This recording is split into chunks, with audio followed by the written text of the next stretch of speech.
Salman Al-Farisi jatuh cinta sama cewek penduduk Madinah. Dia pendatang. Tentu jadi masalah. Pendatang jatuh cinta sama penduduk lokal. Kalau ada bapak-bapak jatuh cinta sama gadis Bugis, hati-hati. Oh, mahal Pak gadis Bugis. Benar. Oh, bukan cuma panaiknya Pak, badinya. Iya Pak. Oh, Bapak jago kalau bisa mempoligami perempuan Bugis. Jago Pak, bener. Kalau ada perempuan suku lain, biasa. Tapi kalau Bugis, Jadi kalau Bapak ada di sini istrinya orang Bugis, wabillahi taufiq wal hidayah. Sudah. Nah, lalu Salman Al-Farisi berpikir, oh ada saudaraku Abu Ayyub Al-Ansari sebagai penduduk Madinah. Ya Abu Ayyub Al-Ansari, saya punya hajat. Apa? Tolong temani saya pergi melamar bos. Kamu kan penduduk lokal, ini penduduk lokal. Tidak dia suka saya nanti. Baiklah, dibawalah segala keperluan, datang ke rumahnya perempuan. Assalamualaikum warahmatullahi wabarakatuh. Waalaikumsalam warahmatullahi wabarakatuh. Buka pintu, bapaknya si gadis. Lalu Abu Ayyub Al-Ansari perkenalkan, saudaraku ini Abu Ayyub Salman Al-Farisi, saya dipersaudarakan oleh Nabi atas nama agama dan ini mencintai anak gadismu. Bagaimana menurutmu? Dia bilang apa? Yang mencintai ini yang mau dinikahi anak saya. Baiklah saya tanya dulu anak gadisku. Masuklah itu bapak, dia lihat. Kau lihat itu cowok dua? Kau tahu itu? Saya tahu. Kalau itu Abu Ayyub Al-Ansari, tokoh muda, orang kaya, saya tahu. Itu temannya, dia datang melamar kamu. Bagaimana menurutmu? Apa dia bilang? Wah, kalau itu yang datang saya tidak jelas. Ekonominya tidak jelas. Kalau ini ya saya mau, orang kaya. Maka pengurus-pengurus partai, kalian kaya dulu jadi masuk partai. Kalau kalian miskin, kau gadai partaimu bos. Yang ketawa, saya serius ini. Mau pilih ketua umum, proposal jalan. Ada pak. Kaya dulu. Jangan dulu bos. Dulu. Sudah. Lalu kata anak gadis ini, kalau Salman melamar saya tolak. Tapi kalau Abu Ayyub saya terima, dia mapan. Dan Islam tidak melarang kita matre.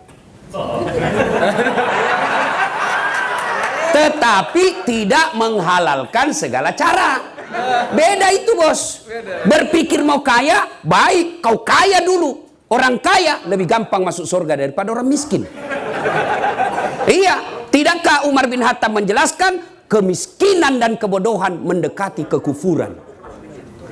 Maka pengurus PAN tidak boleh menjadi pengurus beleng-beleng. Dijelaskan sudah bikin surat, sudah pak, sudah, mana? Tinggal di print, belum sudah namanya itu.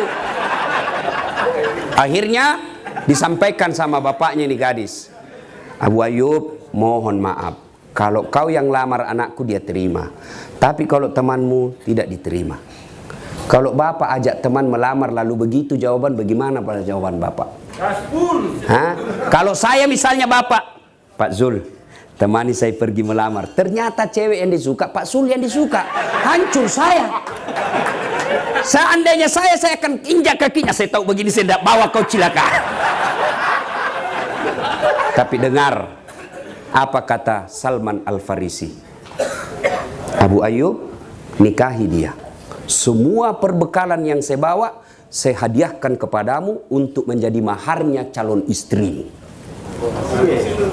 Ini bos persaudaraan dalam Partai Amanat Nasional. Jangan kau makan kiri kanan.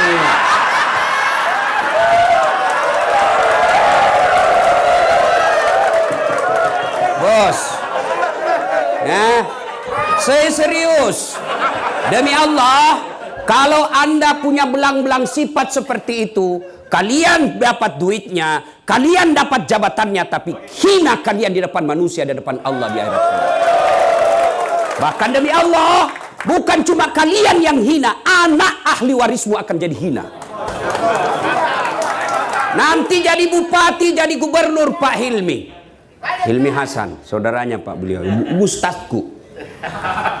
Jadi bupati, tapi bapak pernah menipu, maka anak bapak sudah meninggal. Apa kata? jangan percaya itu bapaknya tukang tipu, pasti anaknya juga begitu. Ya, maka saudaraku, jangan gadaikan harga diri hanya karena fulus. Percaya, rezekimu tidak akan diambil, jangankan diambil, tertukar saja tidak.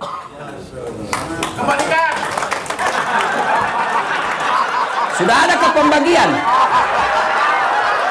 Yes. Kalau sewa tiket bolehlah. Apalagi yang belum jadi anggota DPR, belum ada macunya. Ya mungkin seperti ini momen untuk dapat itu. Tapi kalian istiqamah dong. Jangan main 3 kaki.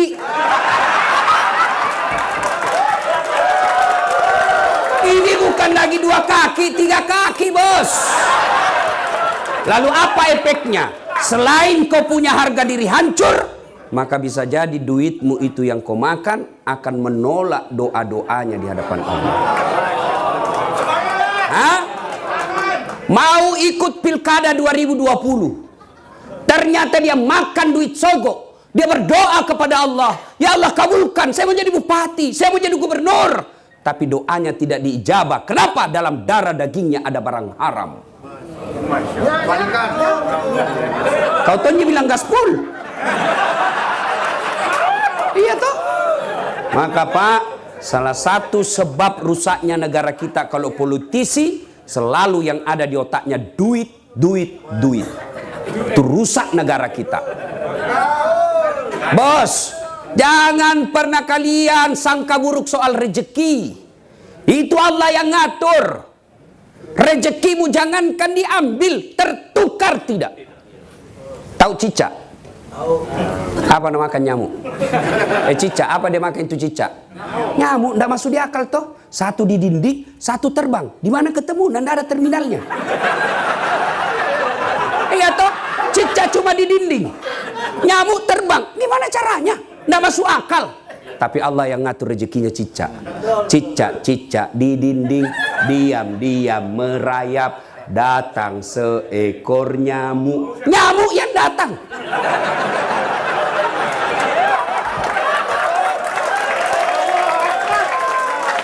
Lagu tidak mengatakan cicak lompat ke nyamuk. Wah, hancur, kasihan cicak. Maka saudaraku, Pak, serius dulu ini, serius. Pak, Bapak mau menjadi pemenang pemilu. Presiden ada dalam tangan kita.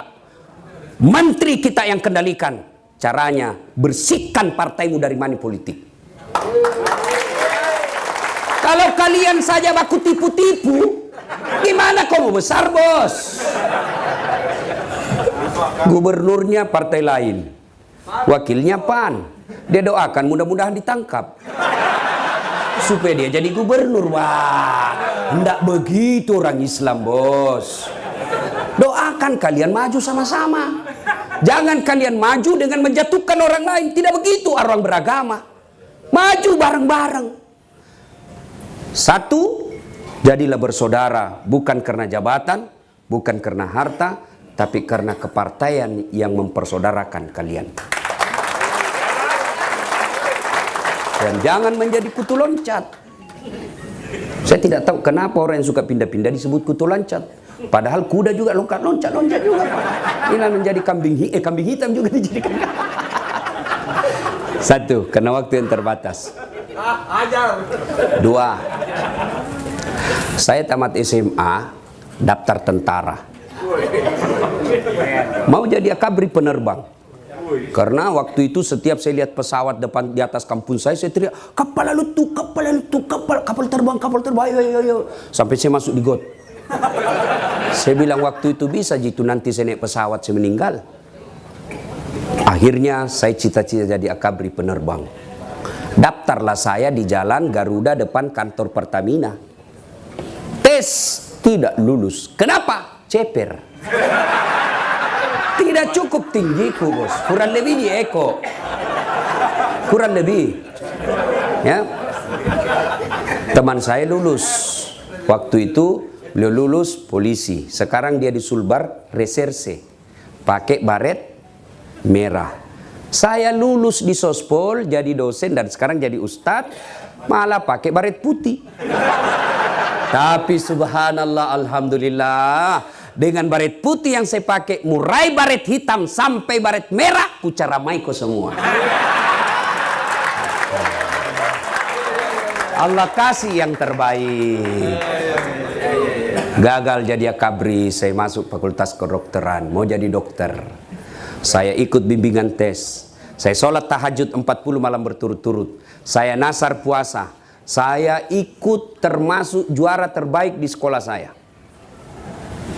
Tes, tidak ada namaku. Saya protes kepada Allah. Ya Allah, kenapa kau tidak kasih lulus saya jadi dokter? Kau tidak rugi jadi Tuhan kalau saya jadi dokter?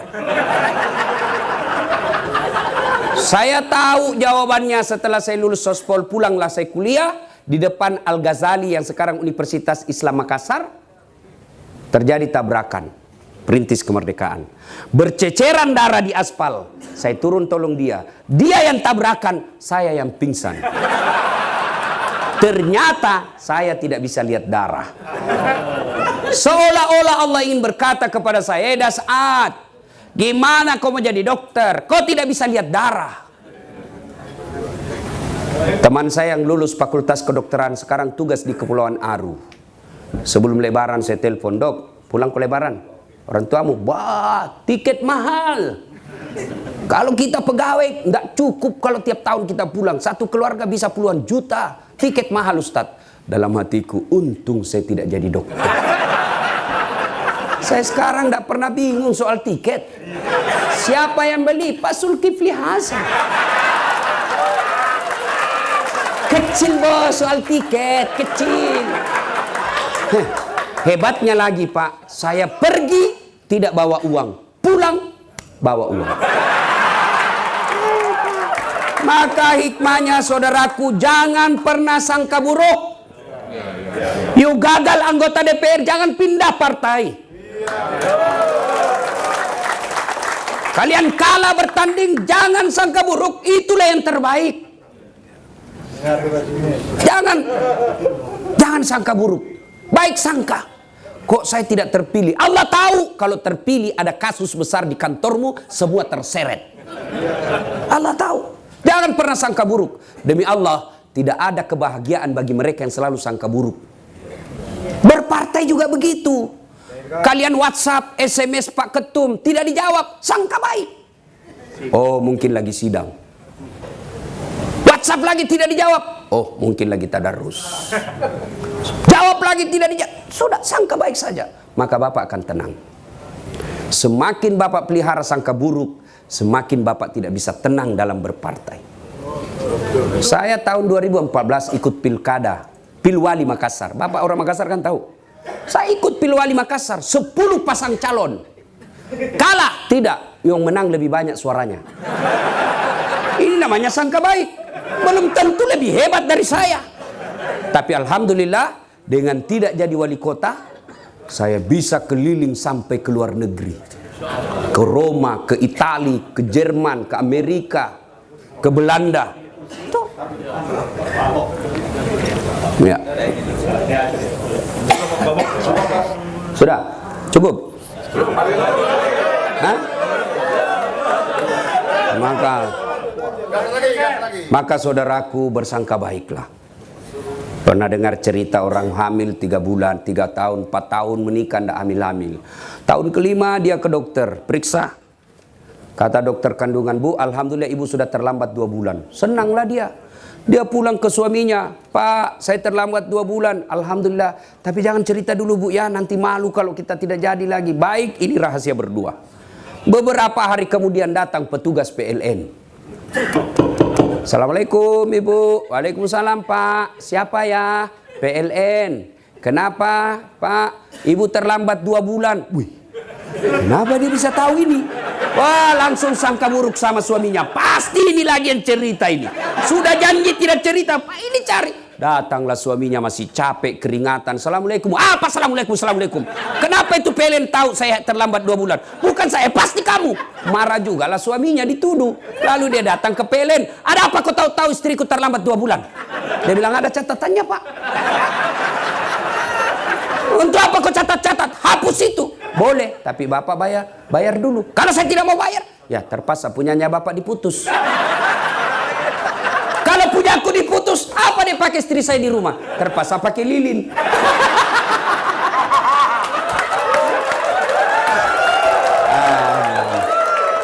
Bapak Ibu saudara-saudara sekalian, berpolitik sangka baik. Kalau boleh kedepankan PAN, politik tanpa sangka buruk. Ini tagline-nya Pak Zulkifli Hasan. PAN, politik tanpa sangka buruk. Tidak berarti kita tidak waspada. Waspada boleh, tapi jangan sangka buruk. Yang ketiga, dalam hidup ada disebut kekuatan X. Doa. Jangan remehkan doa. Ada orang Pak, biasa-biasa saja kita lihat. Tapi doanya baik. Akhirnya tampil dan tidak bersangka-sangka ternyata dia menjadi tokoh. Itulah kekuatan doa. Jadi kalau Bapak tidak punya modal banyak, tidak punya perusahaan, perbanyak doa. Sudah jelek muka, sifat jelek, tidak ada duit, ke laut maka jadi tude cilaka.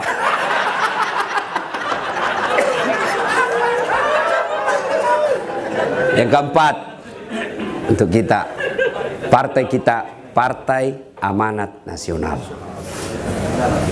Tidak bisa dipungkiri PAN adalah pelopor reformasi. Mestinya PAN adalah partai besar di Indonesia. Menjadi pertanyaan buat Bapak jawab dalam pertemuan ini, kenapa bisa terjadi? Hilangkan perbedaan, hilangkan sakau sangka, hilangkan sentimen, mari berumbuk baik-baik, besarkan partai besar Bapak yang nikmati. PAN besar bukan saya nikmati, tapi pengurus PAN. Paling rakyat, kalau Bapak sudah terpilih, maka jadikanlah jabatan Bapak untuk menciptakan kemakmuran dan kesejahteraan rakyat. Karena manusia yang paling baik di dunia ini, kata Nabi, bukan yang paling rajin tahajud tiap malam, bukan yang paling banyak Senin Kamisnya, bukan yang paling banyak tahajudnya. Khairun nas anfa'uhum linnas. Sebaik-baik manusia di antara kalian adalah yang paling banyak manfaatnya buat orang lain. Allah menakdirkan Bapak Ibu menjadi pengurus PAN. Jadikan Partai Amanat Nasional untuk mewujudkan manusia terbaik di antara ibu bapak sekalian. Demikian, inilah tausiah kita. Mohon maaf jika ada kata dan kalimat yang tidak berkenan. Jangan saya lanjutkan, Pak Zulkifli Hasan saja yang lanjutkan. Saya bukan calon bos, saya bukan calon, Pak Zul saja ya. Mudah-mudahan kehadiran kita semua menjadi amal-amal kebaikan, langkah-langkah kaki kita menjadi pengumpul amal-amal kebaikan di tempat di akhirat kelak. Demikian, sebelum saya akhiri saya mau berpantun. Ini pantun orang Sulawesi. Ya. Lebat batang padi jerami. Padi dipanen di pagi hari. Niat hati berpoligami. Apa daya takut istri.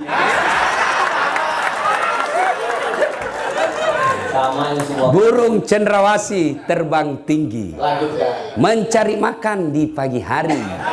Bukan kami takut istri, cuma istri lebih berani.